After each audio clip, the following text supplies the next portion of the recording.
વાત નીકળે વાત સમાજમાં કોઈ નહીં કે કોઈ દાંપત્ય જીવનમાં કોઈ પતિ પત્ની વાત કરતા હોય તો પોતે સમાજની તો કોઈ અધર વાત નીકળે. એ રીતે શંકર પાર્વતી વાત કરે છે હિમાલયમાં.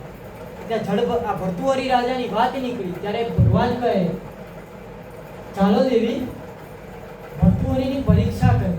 શું કરીએ? ભર્તુહરીની પરીક્ષા કરીએ. ત્યારે તે સમયે શંકર અને પાર્વતી સાધુનું વેશ ધારણ કરીને પૃથ્વી લોકમાં વિચરણ કરવા નીકળે છે. તે સમયે ભર્તુહરી રાજા જે સ્મશાનમાં ખીચડી માંગીને ખાતા હોય ત્યાં આગળ જઈને જે ખીચડી આવે છે ને, ખીચડી આવે એ ખીચડી જેને માંગી કોણે? શંકર અને પાર્વતીએ. હે ભર્તુહરી, અને આ ખીચડી પ્રદાન કરો. અને તે સમયે એક ખીચડી જ ખાવાની, ભાગીને ખાઈ શકતા હતા નહીં. કોઈ મૃત્યુ પામે તો જે ખીચડી આવી હોય ખાવી હોય. રોજ તો ગામમાં કોઈ મરે નહીં ને, ભર્તુહરી રાજા માટે તો કોઈ આપઘાત તો કરે નહીં. એમના ભોગ ધરાવવા માટે કોઈ આપઘાત તો ગામમાં કરે નહીં. કોઈ મરી મૃત્યુ પામે, ભગવાનના ઘરના કેડા આવ્યા હોય કે કોણ જાણી શકે કારણે રે સવારે કાલ કેવું થાશે, આકાયામાંથી હંસલો રે ઓ ચિંતાનો ઉડી. કોઈ મૃત્યુ પામે ને ખીચડી આવે ને જમે, કોઈ ના આવે, કોઈ દિવસ ભૂખ્યા પણ રહેવું પડે. હવે કોઈ દાર તો કાંઈ પગાર જેવું તો નહીં, દર મહિનાની બીજી તારીખે આવી જ જાય. દર મહિનાની બીજી તારીખે પગાર પડે એવું તો છે નહીં. એક ગામમાં એક વૃદ્ધનું મૃત્યુ થાય ને ખીચડી આવે, અને તે ખીચડી શંકર અને પાર્વતી માગે. હવે દેખો, શંકર પાર્વતી જ્યારે ભિક્ષુક થઈને ખીચડી માગે છે, ભિક્ષા માગી, ભર્તુહરી રાજા તો દેખાડો કરે છે, જમી લો, હું તો પાણી પી લઈશ. પાણી પણ આટલો ઘડો જ. બધી ખીચડી શંકર પાર્વતી ખાઈ ગયા. પાર્વતી માતા કહે હવે ખાઈ લીધું છે તો થોડું જલપાન તો કરાવો. ત્યારે પાર્વતી માતા કહે શંકર ભગવાનને કે જુઓ, ભક્તિની પરીક્ષા કરો છો ને, ભક્ત તમારો બહુ મસ્ત છે, આટલાથી ચાલુ થાય પતિ પત્ની. શંકર ભગવાને એમ કીધું શાંતિ રાખો. ઈશારામાં કીધું શંકર ભગવાને કે શાંતિ રાખો. શું કીધું? શાંતિ રાખો. હજી પાણી પી લો. તમે તરસ લાગી છે, મોઢું એટલું થયું હોય, પાણી પી લો. જો આટલાથી દાંપત્ય જીવનમાં જે કટાક્ષો ચાલુ થતા હોય ને આટલાથી જ થાય. માતા પાર્વતીએ ઈશારામાં કીધું. દેખ્યું, બહુ પરીક્ષા કરવી નહીં, પાસ થઈ ગયો ને, આપી દીધી ખીચડી પાણી બધું. હવે આખો દિવસ ભૂખ્યો રહેશે. દેવી શાંતિ તો રાખો, પાણી તો પી લો. પાણી પીધું. માતાજી ઈશારો કરે હજી પણ. દેખો, બધું પાણી પી લીધું તો પણ હજી છેલ્લે ભર્તુહરી રાજા શું કહે ખબર છે? બધું જ છોડી દીધું છે. શું બોલ્યા? બધું જ ત્યાગ કરી દીધું. અને અહીંયા આગળ ફક્ત ત્યાગી થઈને બેઠો છું. શું? ત્યાગી થઈને. પછી મહાદેવજી ઈશારામાં કીધું, દેખ્યું દેવી, એને જે ત્યાગ કર્યો છે ને એનું એને અભિમાન છે. જે એને ત્યાગ કર્યો, જે એને ખીચડી તમને આપી ને એનું એને અભિમાન છે. બધાને બતાવે છે કે જો હું કેટલો મોટો દાની છું. આપણે દાન કરીએ, આ હાથ કરીએ તો હાથથી ખબર પડે એવું દાન કરવું જોઈએ. પણ આપણે તો પંખો દાન કર્યો હોય તો પાંખા ઉપર નામ લગાવે, છગન મગન ભમણ રમ્યા જ કરે. પછી શંકરાચાર્ય ભગવાન લખે યહ સંસારે ખલુ દુસ્તારે કૃપયા પારી હે મુરારે ભજ ગોવિંદમ ગોવિંદમ ભજ મુનિ. દેવી દેખો, એને જે દાન કર્યું છે ને, ત્યાગ કર્યો છે, એનું એને અભિમાન છે. માટે તે પરીક્ષામાં ફેલ થઈ. તે સમયે જળભરત રાજાની વાત કરી જે ભારત દેશમાં ભર્તુહરી રહે છે, એ ત્યાં આગળ ગંગા ભરે છે, ભાગી ભગીરથ પોતાના પિતૃઓના મોક્ષ માટે ગંગાને પૃથ્વીલોકમાં આવે છે. તે ગંગાના કિનારે ભક્તિ પોતાના જ્ઞાન અને વૈરાગ્ય સાથે ઉપસ્થિત છે. કર્ણાટકમાં ભક્તિ યુવાન છે. વૃંદાવન કર્ણાટકમાં ભક્તિ છે બાળ અવસ્થામાં છે. વૃંદાવનમાં ભક્તિ યુવાન છે. અને ગુજરાતમાં ભક્તિ આવતા આવતા વૃદ્ધ થઈ જાય. શું થઈ જાય છે? વૃદ્ધ. આપણા ગુજરાતની જે ભક્તિ છે ને વૃદ્ધ છે. કર્ણાટકમાં જે ભક્તિ હતી ને બાળ અવસ્થામાં છે. ગોકુળ, મથુરા અને વૃંદાવન સાઈડ જે ભક્તિ છે ને યુવાન ભક્તિ છે, જોશભરી ભક્તિ.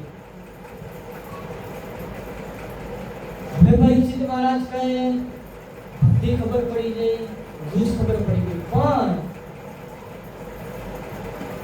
વૃંદાવન, ગોકુળ, મથુરા, વૃંદાવનમાં જે ભક્તિ છે યુવાન, એના બે પુત્રો જ્ઞાન વૈરાગ્ય વૃદ્ધ છે. ભગવતજીના માધ્યમથી એ યુવાન થાય છે. પણ આ ભાગવતજી જેની માટે છે, જે ઈષ્ટ છે, આ ભાગવતના જે ઈષ્ટ છે એનું વર્ણન કરો. ભક્તિ કોનો આશ્રય લે છે એ તમને હવે મને જણાવો. તે સમયે ભગવાન સુખદેવજી મહારાજ સૂર્યવંશનું વર્ણન કરે છે કે સૂર્યવંશની અંદર રાજા થાય છે જળભરત. જળભરતની અંદર દશરથ, દશરથની અંદર રામ, અયોધ્યાની અંદર રાજા દશરથને 3 પત્નીઓ હોય છે. કોણ છે? દશરથ રાજાને 3 પત્નીઓ, કૌશલ્યા, સુમિત્રા અને કૈકેયી. 3માંથી એકને સંતાન હતું. યજ્ઞ કરાવે છે. આપણા ત્યાં કોઈ સંતાન ના થાય તો રાંદલ માતા કહે, મોટા કહે. રાંદલ માતા સૂર્યનારાયણના પત્ની અને સૂર્યવંશ હોવાને કારણે સૂર્યનારાયણની ઉપાસના કરે છે દશરથ રાજા. આપણા ત્યાં છે કોઈને સંતાન ન થાય તો રાંદલ કહે, રાંદલ માતાના લોટા કહે. ગોપ્યો ને ગોપ્યો મારું આંગણું રે માં, ગોપ્યો ને ગોપ્યો મારું આંગણું ઓ માં, પગલીનો પાડનાર હે જોડના દે, ભજીયા મેણા તે લાગે દોયલા ઓ માં, ભજીયા મેણા તે લાગે દોયલા ઓ માં, ગોપ્યું ને ગોપ્યું મારું આંગણું ઓ માં, પગલીનો પાડનાર હે જોરના દે, ભજીયા મેણા તે લાગે દોયલા ઓ માં, ભજીયા મેણા. મારે કહીએ કે માં મારા ઘરનું આંગણું લીપ્યું ગોપ્યું, એમાં કોઈ પગલીનો પાડનાર નથી. માં હે માં, મને વાંજિયાના મેળા પડે છે, મારા વાંજિયાના મેળા દૂર કરો. ઘડીએ વાઘા તોયતી ઘણા હે માં, ઘડીએ વાઘા તોયતી ઘણા હે માં, વાઘાનો પહેરનાર હે જોડના દે, ભજીયા મેળા તે લાગે દોયલા ઓ માં, ભજીયા મેળા રે લાગે દોયલા. માને કહે એ માં મારા ઘરે કપડાં તો ઘણા છે પણ એને પહેરનાર કોઈ છે નહીં.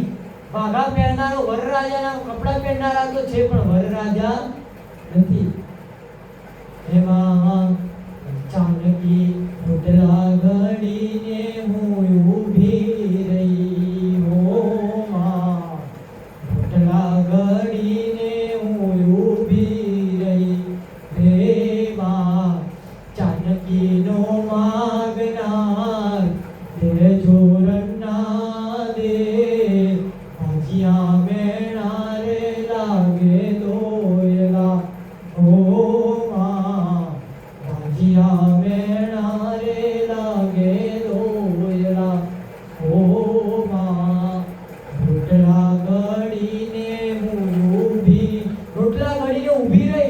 પણ એ જાનકી માગનાર જયજયમાં જાનકીનો માગનાર નથી.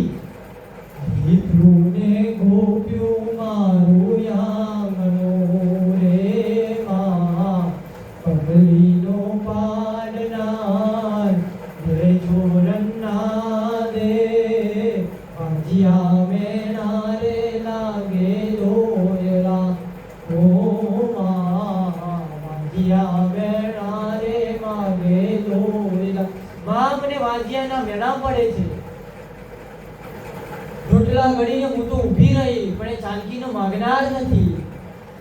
જાનકી એટલે જે માતાજી રોટલીઓ બનાવી દે ને એ છેલ્લે થોડો લોટ વધ્યો હોય અને એમાં જે નાની રોટલી કે ભાખરી કરી હોય ને એટલે જાનકી કહેવાય. શું કહેવાય?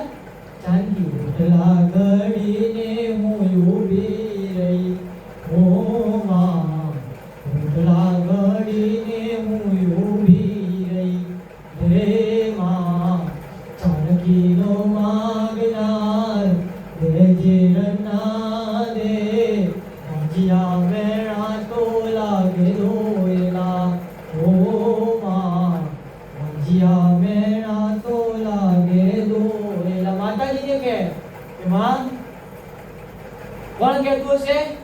કૌશલ્યા, સુમિત્રા ને કૈકેયી જે સૂર્યવંશમાં છે. સૂર્યનારાયણનો યજ્ઞ કરે, સૂર્યનારાયણ પ્રગટ થાય અને તે વખતે ખીરનો ઘડો લઈને યજ્ઞનારાયણ પ્રગટ થાય, સૂર્યમાં થાય અને તે સમયે ઘડો લઈને આવે છે. તે વખતે ખીર, ઘડારૂપી ખીર કૌશલ્યા સુમિત્રાને કૈકેયીને આપે તે આરોગ્ય અને તેમાંથી કૌશલ્યાને રામ આવે, સુમિત્રાને લક્ષ્મણ, ભરત, કૈકેયીને લક્ષ્મણ આવે. એમ કરીને 4 ભાઈઓનો જન્મ થાય છે. ચૈત્ર મહિનાની શુક્લ નવમી, ચૈત્ર મહિનો શરૂ છે, નૂમ આવે છે, સંપૂર્ણ દિવસના 12 વાગે છે. શું થાય છે? દિવસે 12 વાગે છે, સૂર્ય મધ્યમાં હોય અને તે વખતે આકાશમાં સૂર્ય મધ્યમાં હોય, પૂર્ણ તેજ સાથે. સૂર્યવંશ છે, ચૈત્ર મહિનો શરૂ છે અને તે વખતે જાણે એમ કહેવાય અવધની અંદર, અયોધ્યાની અંદર, અયોધ્યાની અંદર સમુદ્ર આવે. હવે આપણા મનમાં વિચાર થાય સમુદ્ર કઈ રીતે આવે અયોધ્યામાં? મર્યાદા પુરુષોત્તમ ભગવાન રામ વૈકુંઠના અધિપતિ, ફક્ત જેનું નામ લેવાથી જ આપણા જન્મના પાપ દૂર થાય. યસ્ય સ્મરણ માત્રેન જન્મ સંસાર બંધના. જેના સ્મરણ કરવાથી, જેના સ્મરણ કરવાથી જ આપણા પાપો નષ્ટ થાય. એવા ભગવાન રામનો જન્મ થાય તે વખતે દરેક જગ્યાએથી નદીઓ વહેવા લાગી. નદીઓ ખળખળ ખળખળ કરીને અયોધ્યા આવે, ફૂલો ખીલવા લાગ્યા, સમુદ્રના મોજા અયોધ્યા સુધી ઉછળવા લાગ્યા. નદીઓ બધી જે સમુદ્રમાં મળવા જતી હતી એ બધી અયોધ્યા રામના દર્શન કરવા માટે જવા લાગી. બ્રહ્માંડના દેવી દેવતાઓ બધા અયોધ્યાની પાવન ભૂમિ ઉપર ઉપસ્થિત થયા.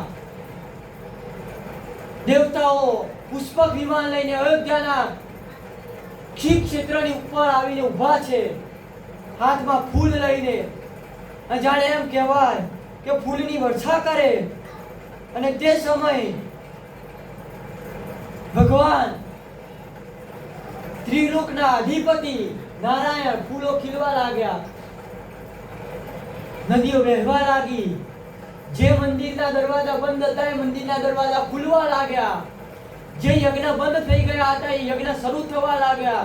બ્રાહ્મણોએ વેદ ઘોષ કર્યો અને તે સમયે મધ્યાહન સમયે ચૈત્રની નૂમે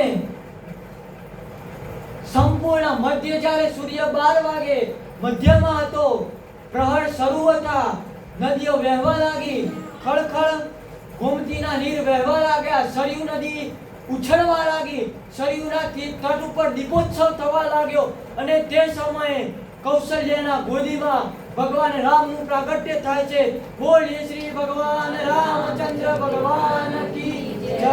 અને તે સમયે અવધમાં આનંદ મળ્યો, અવધ મેં આનંદ મળ્યો, અવધ મેં આનંદ મળ્યો, ભૈરવ ભુવનનાથ કી.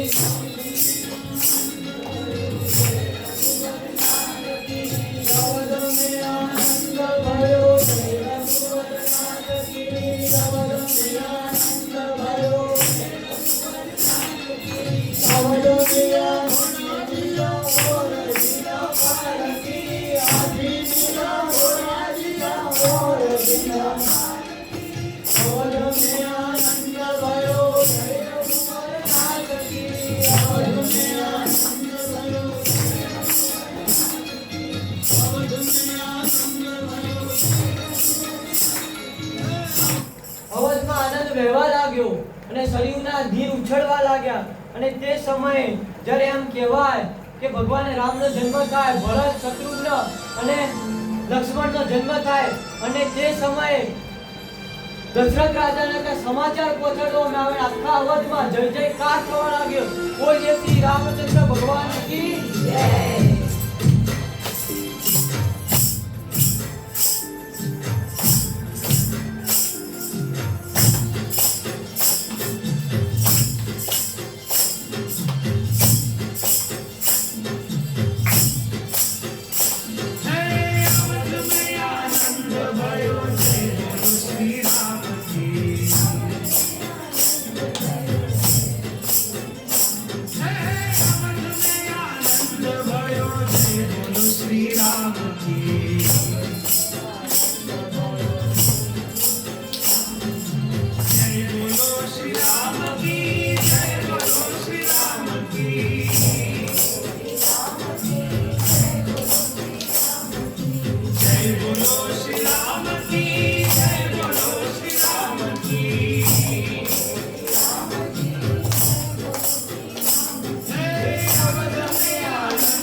ભગવાન રામનું પ્રાગટ્ય થાય એટલે ભગવાન રામ નો જન્મ થાય છે અને ભગવાનનું નામકરણ સંસ્કાર થાય.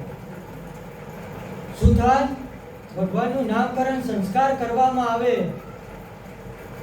અને તે સમયે ભગવાન રામનું નામકરણ સંસ્કાર કરવા માટે ઋષિ મુનિઓ વેદો આવે, જયઘોષ કરે અને ભગવાનનું નામ પડે છે શ્રી રામ.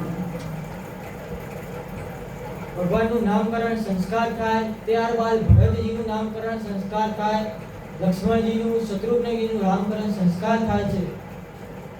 ને ભગવાનના નક્ષત્રને બધું જોઈ ઋષિ મુનિઓ કહે છે કે જે ભગવાન રામનું ખાલી નામ લે છે, યસ્ય સ્મરણ માત્રેન જન્મ સંસાર બંધના.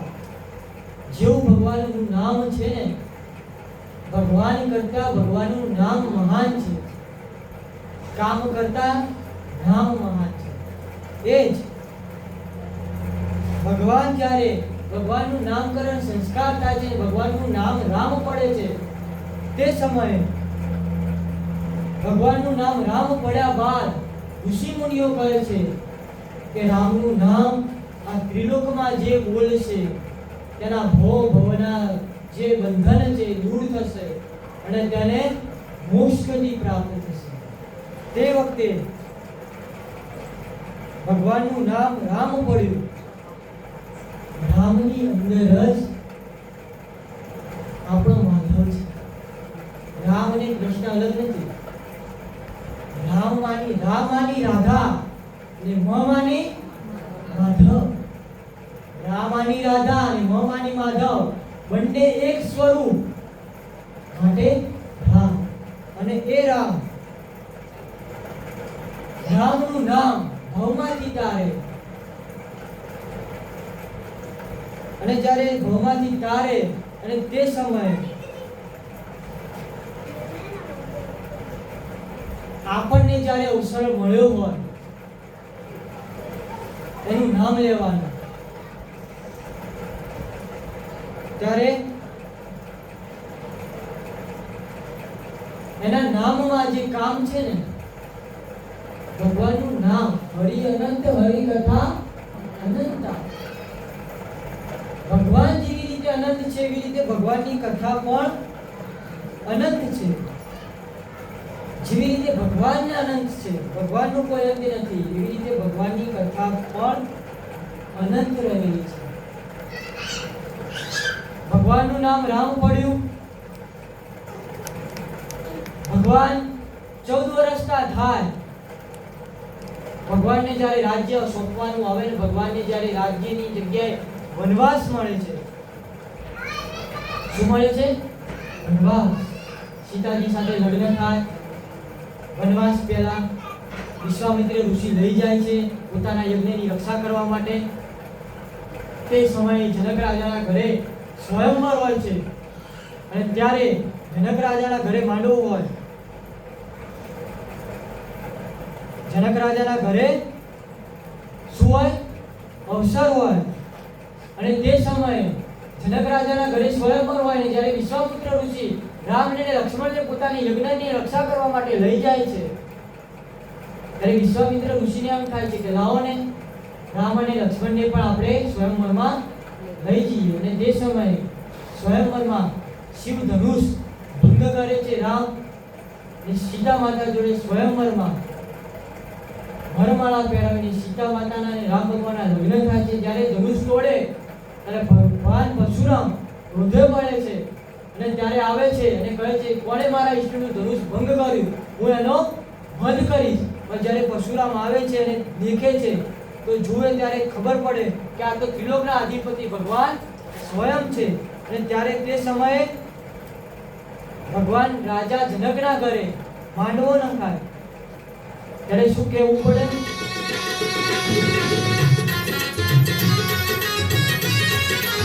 રાજા જનકના ઘરે સણાયું વાગે.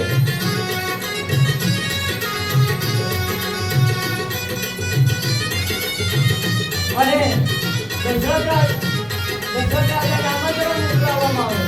પોતાના દીકરાના લગ્નની ઘાટ જોડીને આવો. અને તે સમયે બંને દીકરાના વચ્ચે 4 દીકરાનું માગું થાય. અને ભરત અને શત્રુઘ્નને પણ પાછળથી બોલાવે.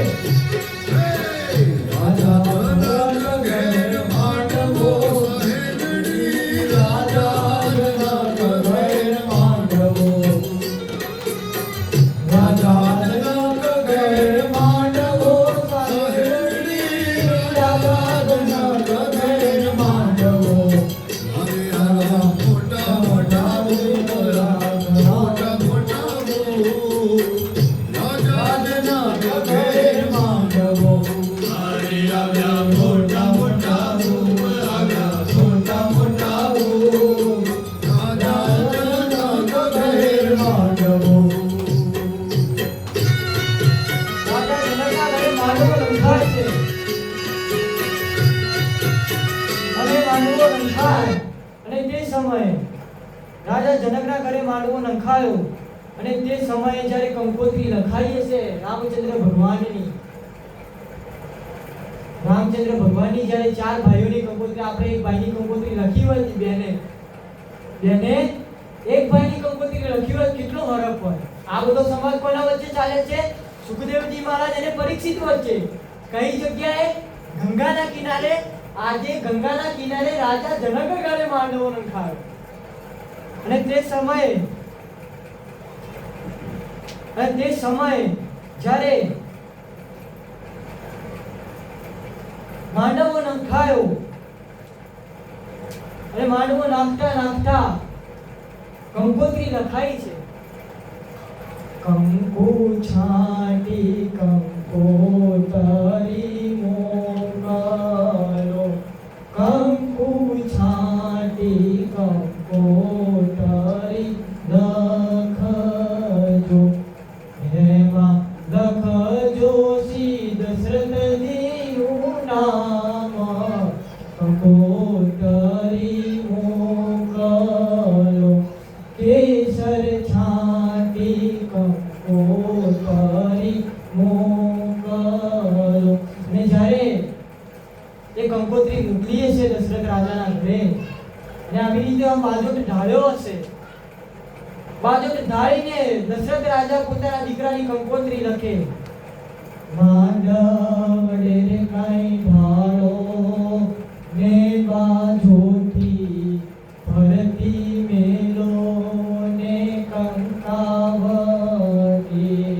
માંડવડે રે કાંઈ ઢાળો ને બાજોથી ભરતી મેલો ને કંકાવતી. ભગવાન રામના લગ્ન થાય, દાંપત્ય જીવન વ્યવહાર થાય. એ દાંપત્ય જીવન થતું હોય ને એમાં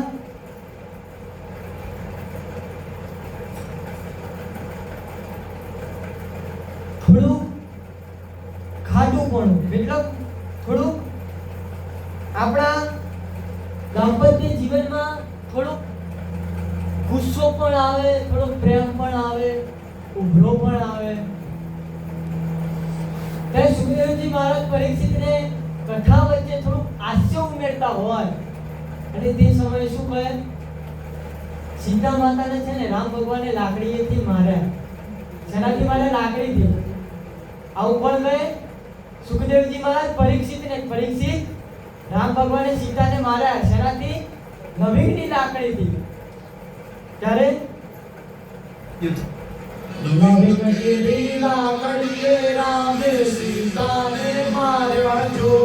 લવિંગની લાકડીએ રામે સીતાને માર્યા. ઓ લવિંગની લાકડીએ રામે સીતાને માર્યા જો. શું કે? લવિંગ કેરી લાકડીએ રામે સીતાને મારા જો. એ ફૂલ કેરે દળુલીએ સીતાએ વેર વાળ્યા જો. શું? લવિંગની લાકડીએથી રામે સીતાને માર્યા. આવડું એવડું લવિંગ, આવડું લવિંગ રામે સીતાને માર્યા. રામે સીતાને માર્યા. લવિંગ કેરી લાકડીએ રામે સીતાને માર્યા જો. લવિંગ કેરી લાકડીએ રામે સીતાને માર્યા. ત્યાં તો ફૂલ પેલી વીણી ભરાઈ હતી સીતા માતાએ. ત્યાં ફૂલ કેરે દલુલીએ સીતાએ વેર વાળ્યા જો. આવડી લવિંગ. લવિંગ કેરી લાકડીએ. શું? લવિંગની જે લાકડી હોય ને, લવિંગ કેરી લાકડીએ રામે સીતાને માર્યા જો. કાં તો ફૂલ કેરે દળુડીએ સીતાએ વેર વાળ્યા. દાંપત્ય જીવન ને આવું પ્રેમ, પ્રેમમાં આવું થાય કે લવિંગ કેરી લાકડીએ રામે સીતાને માર્યા. કાં તો ફૂલ કેરે દળુડીએ સીતાએ વેર વાળ્યા. એ લવિંગ કેરી લાકડીએ રામે સીતાને માર્યા જો. ફૂલ કે દળુડીએ રામે બરોબર. સીતાએ ફૂલના દડાથી પોતાની વીણી ભરાઈ હતી, એ ખોલી દડો બનાવ્યો અને રામ સાથે વેર વાળ્યો. દાંપત્ય જીવનમાં આવી થોડી ઠઠ્ઠા મસ્કરી થાય. પરીક્ષિત મહારાજ હસવા લાગે. બીજા દિવસે પરીક્ષિત મહારાજ હસે છે. કારણ કે રામ અને લક્ષ્મણનું દાંપત્ય જીવન શરૂ છે. આવું સરસ દાંપત્ય જીવન શરૂ હોય અને તે સમયે 14 વર્ષનો વિરહ આવે, 14 વર્ષનો વનવાસ. આગલા દિવસે રાજ્યની ગાદી સોંપવાની હતી. ત્યાં કઈ માતાના કારણે મંથરાએ કાન ભંભેરી કરી અને ભગવાન રામને 14 વર્ષનો વનવાસ થયો. તે સમયે જે જય વિજય કંસ અને કુંભકર્ણ હતા, રાવણ અને કુંભકર્ણ બન્યા હતા, તે રાવણ અને કુંભકર્ણનો ભગવાન રામ રૂપે ઉદ્ધાર કરે છે. જે રીતે ભક્તિના ચરિત્રમાં હિરણ્યક્ષને હિરણાક્ષનો ઉદ્ધાર કર્યો, એ જ રીતે રામ અવતારમાં કુંભકર્ણ અને રાવણનો ઉદ્ધાર કરે છે. ભગવાન રામ રાવણને ઉદ્ધાર કરી રામ રાજ્ય સ્થાપે છે. અને તે રામ રાજ્ય સ્થાપીને ભગવાન પોતે અયોધ્યાના રાજા થાય છે. અને એ અયોધ્યાના રાજા થાય જેવા રામનું નામ છે એવો જ રામનો મહિમા આખા ભારત વર્ષમાં ફેલાય. અને એ જ રામના રાજ્યની અંદર ભરત રાજા થાય. આપણો ભારત દેશ એ જ ભરત રાજાના નામથી ઓળખાય છે, કે આપણો દેશ એ ભરત રાજાના નામથી ઓળખાય છે. માટે જ્યારે ભરત રાજાના નામથી ઓળખાય,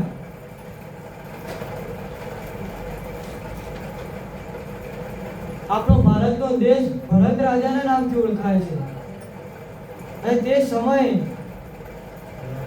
ભારત દેશની અંદર ઋષિ મુનિઓ દ્વારા યજ્ઞ હોમ હવન થાય. અને તે સમયે કહેવામાં આવે જે રીતે રામનું નામ છે ને, ભગવાન રામનું નામ જેવા ભગવાન રામ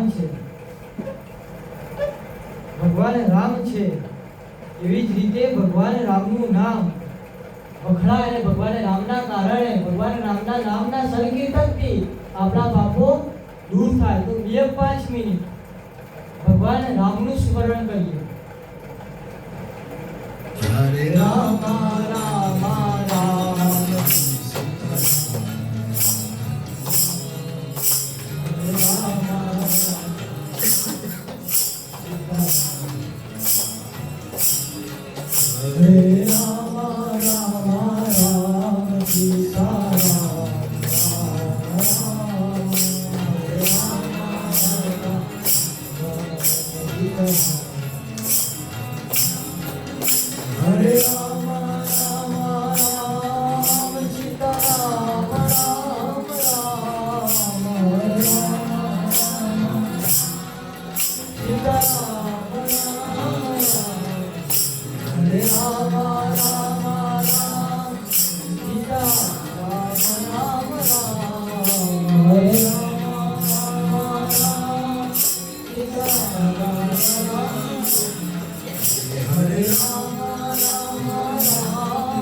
પરીક્ષિત રાજા પ્રશ્ન કરે કે આ જે સૂર્યવંશ છે જેમાં ભગવાનનો જન્મ થયો, જે રીતે સૂર્યવંશ છે એ જ રીતે ચંદ્રવંશનું પણ તમે મને વિસ્તારથી વર્ણન કરો. એવો પરીક્ષિત રાજાના મનમાં પ્રશ્ન થાય છે કે જેવી રીતે સૂર્યવંશનું તમે મને જાણ કરી એ જ રીતે મને ચંદ્રવંશની પણ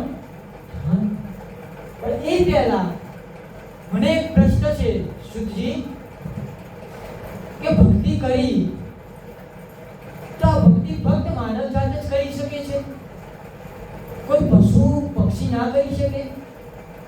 ત્યારે સુખદેવજી મહારાજ પરીક્ષિતને કહે, પરીક્ષિત, ભક્તિ દરેક જીવ કરી શકે છે. ભક્તિ એકલી મનુષ્ય માટે નહીં, દરેક જીવ માટે છે. અને તેમાં એકલો મનુષ્ય જ નહીં, દરેક જીવ ભક્તિ કરી શકે.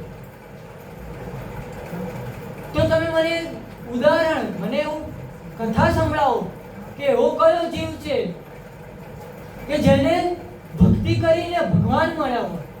મનુષ્ય વગરનો એવો કયો જીવ છે જેને ભક્તિ કરીને ભગવાન મળ્યા? તે સમયે સુખદેવજી મહારાજ પરીક્ષિતને કહ્યું, પરીક્ષિત, સરોવરના કિનારે એક હાથી જળ તરસ્યો, હાથી જળ પીવા જાય. 3 દિવસથી તરસ્યો હાથી પાણી પીવા જાય. 3 દિવસથી ભૂખ્યો છે હાથી અને પાણી પીવા જાય છે. અને તે વખતે